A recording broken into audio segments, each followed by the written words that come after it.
Hello guys, আজকে আমার মা কি স্ন্যাক্স বানিয়েছে চলো উপকরণগুলো দেখা যাক। পেঁয়াজ কুচি, টমেটো কুচি, লঙ্কা কুচি, আদা রসুন কুচি, লবণ, হলুদ, জিরে গুঁড়ো, ধনে গুঁড়ো অ্যান্ড বোনলেস চিকেন কিমা। মা সব মশলাগুলোকে ভালো করে কষিয়ে নিয়েছে। তার মধ্যে মা ফ্রেশ ক্রিম অ্যাড করেছে। ফ্রেশ ক্রিমটা দিয়ে খুব ভালো করে নাড়িয়ে নিয়েছে।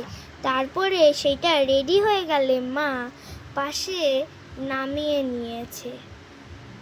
রুটিটাকে সেঁকে মা তারপরে 4 টুকরো করে ওর মধ্যে ডিম লাগিয়ে ভালো করে তারপরে কোনটা বানিয়ে নিল।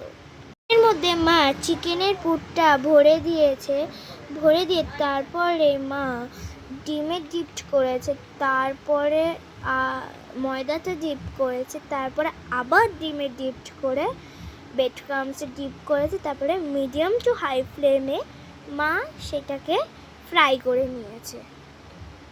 এইভাবে মা আমাকে 3টে ভেজে বলল, টেস্ট করে দেখ কেমন হয়েছে। আমার তো খুবই দারুণ লেগেছে। আপনারা কিন্তু অবশ্যই বাড়িতে ট্রাই করে দেখবেন কেমন হয়েছে।